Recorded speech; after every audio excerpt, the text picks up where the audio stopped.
Dead by Daylight is a 9-year-old asymmetrical multiplayer game that is still going strong in 2025. I intentionally ignored the game for the longest time. I'm not a horror fan, be it movies or video games, and I tend to shy away from things that are creepy or gore-filled. That meant the entire concept always gave me the ick, and I just sort of wrote it off. That was a mistake.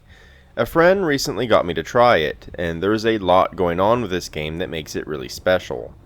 To be fair, Dead by Daylight has had 9 years of refinements, but I want to talk about some key things that I think make it a really great game that's worth playing, even now. The game is an asymmetric multiplayer game, with 1 killer versus 4 survivors. A being known as the Entity has pulled killers and survivors from the multiverse to take part in its endless trials. This means that you'll encounter original characters, but also licensed IP characters such as the Xenomorph, Leon Kennedy, Chucky, and even Nicolas Cage as himself. Now, I don't want you to think that the game is some hodgepodge of characters with very little identity, unlike some other games with crossovers. These characters fit the theme, the universe, and even have some lore you can dig into about what's happening within these trials and why. Each of them fits in pretty seamlessly in ways you'd expect them to. The gameplay, at least up front, reminds me a great deal of the old Spies vs. Mercenaries game mode in Splinter Cell Chaos Theory. The survivors have a third-person view, which means they have much better visibility than the killer, and play via stealth, attempting to avoid being discovered by the killer and attempting to escape from them when caught. The survivors attempt to power a set of generators and escape. The killer, on the other hand, is attempting to capture the survivors and place them on hooks for the Entity to consume. The baseline gameplay for both the survivors and killers is very simple, but there's a ton of nuance and clever design that makes playing both sides a deep and satisfying game of cat and mouse. Survivors must make skill checks when repairing generators or healing allies, and mistiming them makes noise that appears as a visual cue to the killer. They leave scratch marks when sprinting that the killer can follow, and blood trails and grunts of pain when injured. The first hit a survivor takes injures them, and getting hit again while injured puts them into a dying state where the killer can pick them up. They can attempt to wiggle free while the killer hauls them to a hook that will eventually consume them if an ally doesn't rescue them. Getting hooked a third time is instant death regardless. Killers move faster than survivors, but survivors are more nimble. They can turn corners around obstacles faster and can vault through windows quicker. They can crouch in tall grass, behind obstacles, or hide in lockers. In a chase, they can even knock down pallets to stun the killer and force them to spend time breaking them or going around. One of the biggest things that stand out to me when playing a survivor is just how well stealth actually works. Since you can see over obstacles via the third-person view, you have the ability to monitor a nearby killer and move around obstacles or tall grass to avoid being spotted. The features of the landscape hide you quite well, and I've hidden in plain sight multiple times by simply crouching in a bush. There is no awkward stealth mode or invisibility mechanics. You simply hide by logical means, playing on the weaknesses of the killer's first-person perspective. And it works brilliantly well. You leave scratch marks when running, but even that can be used to confound the killer. When I notice a killer tracking a teammate, I'll often skirt past, leaving my own scratch marks, mixing them with my teammates to make it unclear where either of us went. Getting chased is often a mind game with the killer about where you're going or what you're doing. You can bait them into a pallet, crisscross your path and crouch away, vault through windows, or even bait them into striking while dipping past their field of view. You can't fight them directly, but depending on the items or perks you do have some options. One of my favorite builds allows me to sabotage hooks, and makes my allies wiggle free more easily when I'm nearby. If I see a killer grab someone, I can sabotage the hook I think the killer is taking them to, buying my ally time to wiggle free with my bonus. I also like to use a perk that allows me to slam a locker, causing noise, while hiding my own scratch marks for a few seconds so that I can draw them away. I also always love bringing a trusty flashlight. It takes some practice, but flashlights can be used to blind a killer, and if you blind them while they're carrying someone, it allows that ally to escape. That is, unless the killer rains on my parade by taking the Lightborn perk, which makes them immune to flashlights. There are plenty of ways to play: a stealthy sneak, a friendly medic, an escape artist, or just somebody who's really good at repairing the generators. Regardless, the core loop holds up remarkably well. I don't think I've seen another game do multiplayer stealth so well, at least not without some kind of gimmick attached to it. The killer, on the other hand, plays in the first person, with a much narrower field of view, and must try to track down and stop the survivors before they accomplish their objectives. Various characters and perks can change how any given player goes about this game of cat and mouse, but a few baseline things universally apply. Each killer has some unique powers to help them either track down or bring down the survivors. For example, the Trapper can lay bear traps, the Doctor can make survivors go mad, causing them to see illusions and scream, the Onryo can teleport through televisions and fade in and out of sight, while the Death Slinger can fire harpoons and reel them in. Finding and bringing down the survivors involves a lot of mind games. You're faster than them and have special powers that can be used, but they're nimble and there are 4 of them. If you focus too hard on chasing a single survivor, the others will repair the generators. Sometimes it's knowing when to break a pallet or when to go around. Other times it's looking in another direction, knowing that they can see where your gaze is, to trick them into thinking you don't know where they are right before you turn to strike them. It's knowing when to chase and when to back off, which generators to protect, and what hooks to use. Sometimes downing a survivor and coming back for them later is a better strategy than hooking them immediately. At the same time, camping them is a bad idea. If they're on a hook, your presence can grant them the strength to unhook themselves, and if you're camping a survivor, the others are free to repair the generators. The killer has an ample amount of tools and mechanics that make the hunt really satisfying and strategic. You feel powerful, but not unbeatable. That fact forces you to use some brains alongside your brawn. You're definitely the cat, but the mice can be crafty, and there is this excellent tug of war pushing and pulling both sides the entire match. This here is the big thing that really makes Dead by Daylight work. Succeeding and failing as either side isn't binary.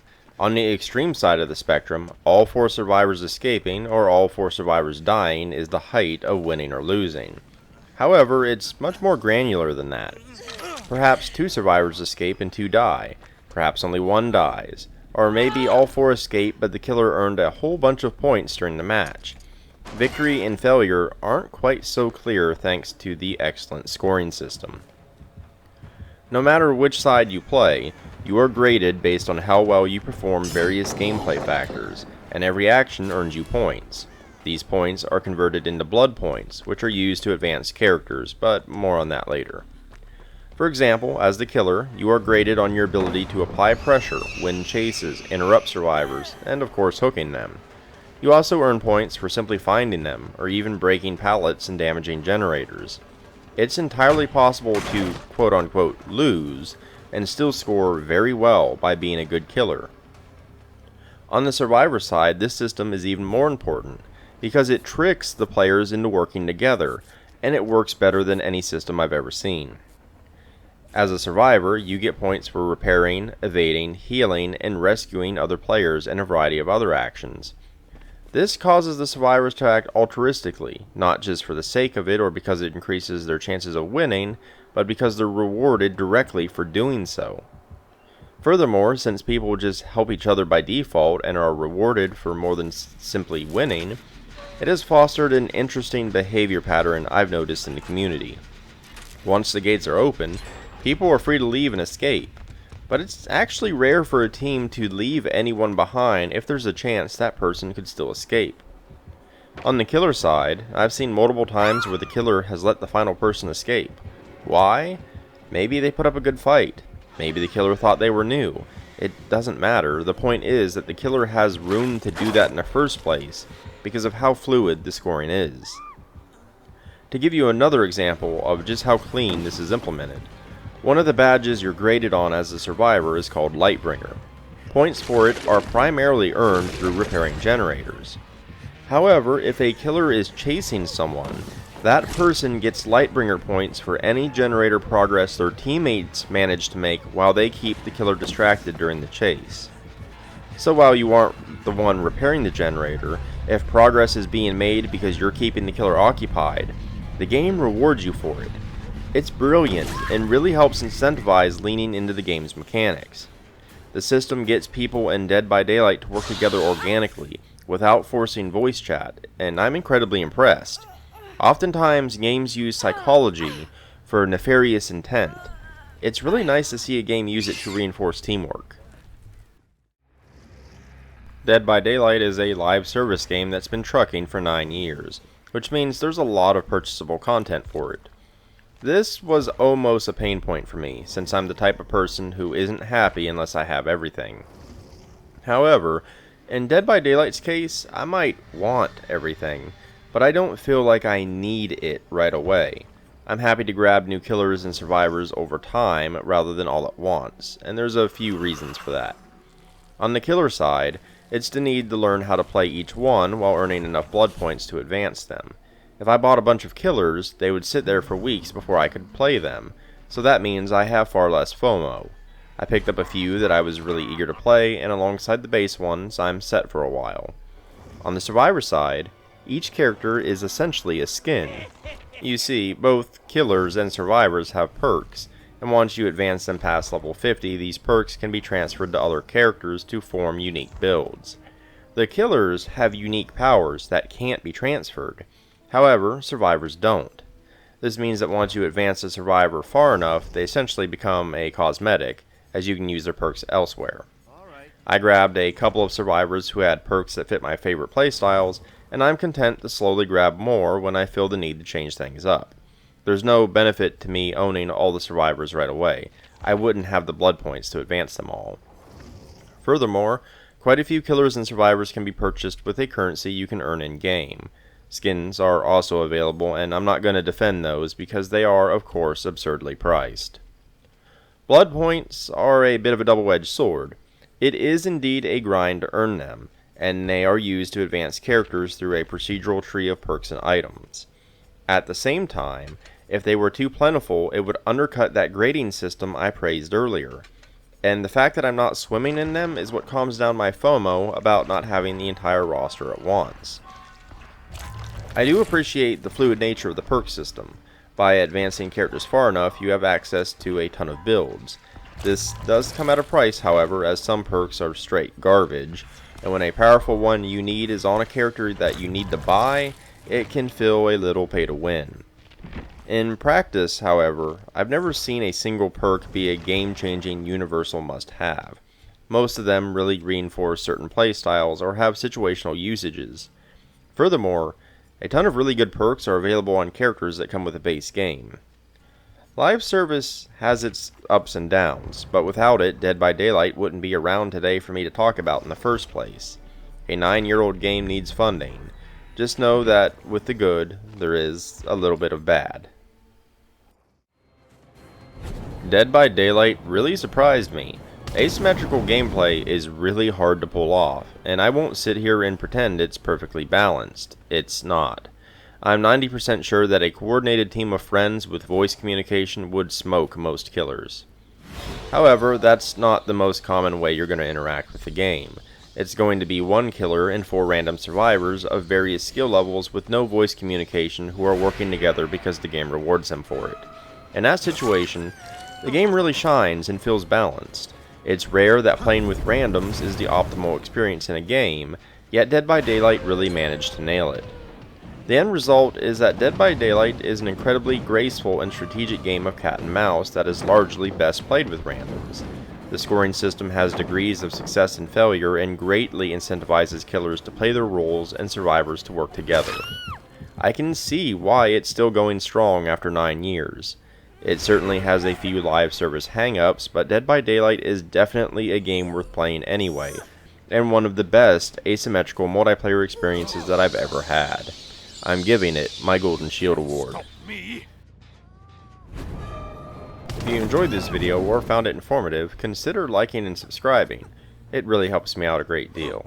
I've also left links down in the description below, including to my website, where you can find the bulk of my written content, but also to my Ko-fi, Patreon, social media, and more.